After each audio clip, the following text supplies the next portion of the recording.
The next match, Pete, is the Giant versus Lex Luger. The Giant, I mean, he is very different from the Big Show, isn't he? He is, but I think in the eyes, he's kind of on a journey to looking like a bit like a tired lump. Because but it starts in his eyes, and he looks exhausted, and his hair goes, and then it's just, he ends up where we know him now, adorable Big Show. Well, he is a giant Heathcliff in this, isn't he? He's a brooding, sexy, like rock drummer who no one understands, and he's wearing a leotard, which is slightly ruins it, but rakishly handsome, like the Beast from the animated Beauty and the Beast. He's got that sort of general demeanour.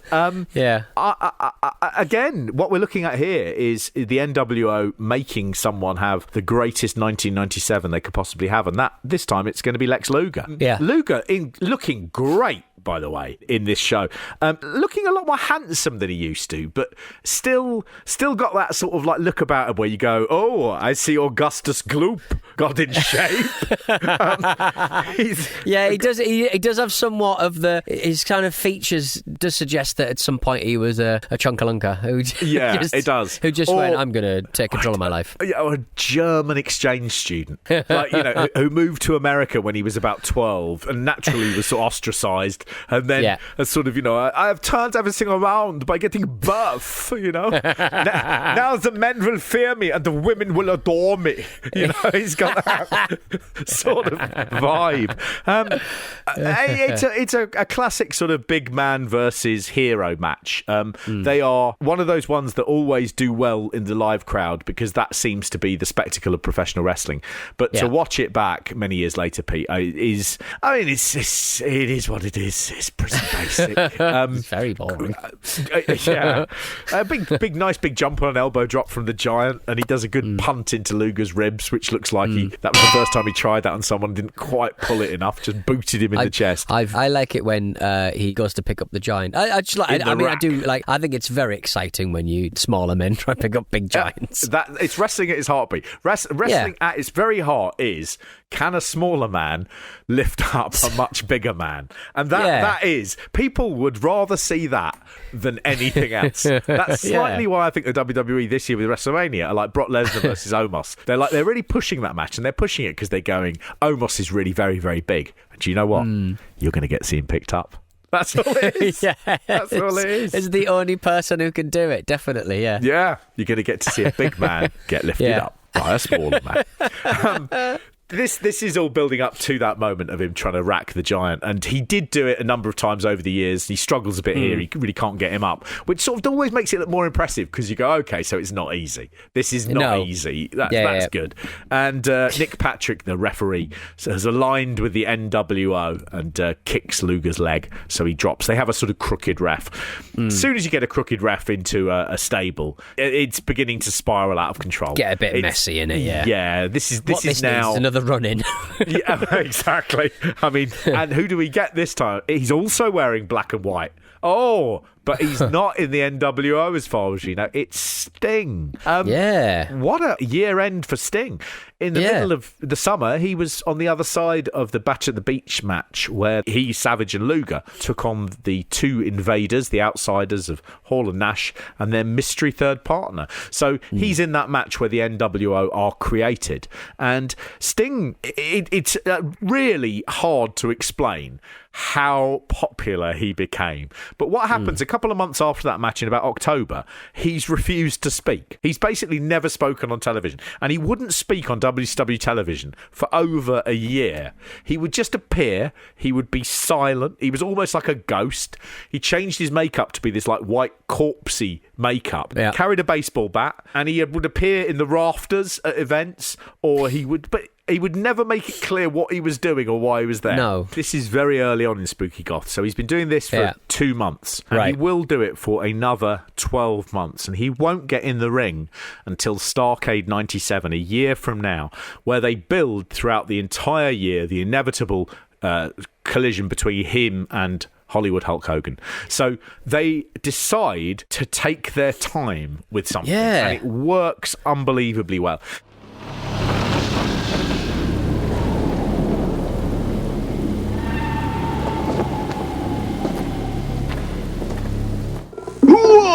heavyweight chill California. Yo, cool muscle dude Sting Man.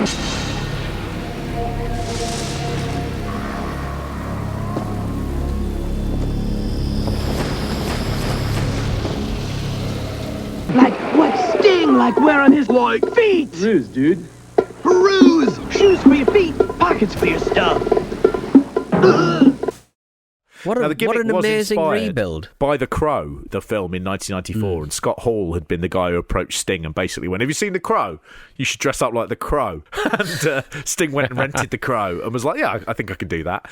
But yeah, they made the decision to just not have him speak or wrestle for an entire year. And he had been popular before. He had been the number one guy in WCW for a number of years. But by not having him wrestle or speak, they made him a much bigger star than he'd been when he was doing both of those things. Is there any sort of explanation about how he became Goth Sting? Like, is there any like what happened? It was to do with the fact that he was fed up of people asking him whether he was going to join the NWO. So they'd all go, "Oh, I've heard rumours you're going," and he was like, "Will everyone leave me alone?" So he became basically like an emo teen who was just like, stop asking me questions, why do I pigeonhole myself? No one's listening. And so he then painted his face white and, like all teens, began hanging around at the back of sports centres, looking at the jocks, pointing at them with weapons, he gets in, and again, there's always this, which side is Sting on? Why is he there? What's his motivation? And he goes over and he whispers something to Luger, and then he shoves Nick Patrick, and then he whispers something to the Giant, and then he just leaves. So by the time he's left, you're like, I'm none the wiser as to what he's doing. And that in itself was just like money. They never told you what he was doing. You never knew. And then sometimes he'd come out and do nothing. Yeah, nothing was the thing that actually turned into something much bigger than anyone could have imagined, really. I did have a quick look at the lip reading. So I did a little bit of lip reading on them. So Sting leads over to Luger. As far as I could work out, he said, I'm not doing this because I love you. Don't go thinking I love you. I love girls. And then he goes over to the Giant and he says, you're a big girl and you need a big kiss, and I'm a big man and I give big kisses. So they kept it very much like you didn't know. Now we know. You didn't know. You were like, does he think the Giant's a girl? Yeah. Wow, what's going on with Sting? And obviously Sting, he had the catchphrase, fluid sexuality. Yeah. It was basically Luger then picks up the baseball bat, hits the Giant with it, and he gets a pin. Now, the context of this, again, you sort of go, whatever. But this was a really well booked ending to this match because Luger had been standing up to the NWO and it had made him a huge babyface hero. And the NWO at this point had never lost a match by pinfall. No NWO member had ever been pinned. The Giant particularly had seemed pretty unbeatable because apart from Hogan, he was the single star. The other two were often in a tag team, Hall and Nash. And with Sting coming back, giving Luger the win, if you like, even though it could have gone either way, with the NWO suffering their first defeat, this was a huge and exciting moment. Watch it now, and you're just like, a bit of a mess, But context is everything with wrestling, And this would lead to, just as it does with Dallas Page, after years of not being able to make stars, between 96 and 97, WCW was just watching them blossom and grow entirely organically in a way they'd never, ever been able to do. It's a thrill, 97, WCW. It really is. And people like Lex Luger and DDP, not the people you would have gone even a year before. These guys are the guys who are going to carry our company into huge amounts of $1 million profit. Because these guys had chances. You felt like if it was ever going to happen for them, it would have happened earlier in their run. And I was just so surprised with the quality of this show. There was a lot of run-ins in this show, needless run-ins. I mean, the very fact that the NWO do become famous for run-ins because it's a way of, having matches that don't have clear-cut winners. But to have all of the early matches involving the Japanese stars also all have run-ins. I mean, I have a feeling there's a run-in in every single match with the exception of Rey Mysterio and Jushin Liger. I think every single other match has a run-in, and it leads directly to the pin. Again, bad booking. But at the time when it's hot, when a product is hot and the people are over, you can forgive a multitude of sins and an audience don't really care. And we are getting to a point here where wins and losses aren't as important to people as surprises and storylines. And people like all of that, constant churn and never knowing what they're going to see next. One of those things that I think if we were watching it live at the time, Pete, we would have both gone, that was fucking tremendous. Yeah. Now we watch it and we just go, that was nothing. It was nothing and it was boring. If they were worried about you, pal, they'd have all been there. You'd have been there for Hogan, right? They should have been there for you. He had an empty look on his face, boys. Where was the NWO at this point of time? Just one other thing, Pete. We did mention on one of the previous shows, I think we talked about how WWF were handing out a title belt to a load of celebrities in an attempt to get retweets before WrestleMania. We certainly mentioned Hasbulla as basically saying he'll end up with that belt. He'll end up with the belt. Well, I mean, good news, Pete, because yesterday Hasbulla put up his tweet where he was holding that WWE title. Lovely stuff. This whole campaign they've done, which sees sort of like low-level celebrities holding the belt, sort of going, you'll have to take me on, Roman Reigns, really heavy-handed PR. Hasbulla has linked to a T-shirt that he's produced underneath it, which is People's Champ with Hasbulla on it, and it's covered in the UFC logo as well, so that didn't work at all. The level of replies to Hasbulla with the belt, and I thought it would all be people from the international community who are basically saying, would love to see you take on that motherfucker John Cena, Hasbulla #1. And it's all exactly like that. The number one tweet underneath the WWE title picture is the question, what colour of your Bugatti, Hasbulla, is the first one. Someone else, Sam Dubai 45, wrote, richest dwarf. And, and somebody else added, I would like to join or learn trading from you. It's cool. This went so... I'm so glad we gave Hasbulla $80,000 and a belt to get questions about the colour of his Bugatti and someone writing the phrase richest dwarf.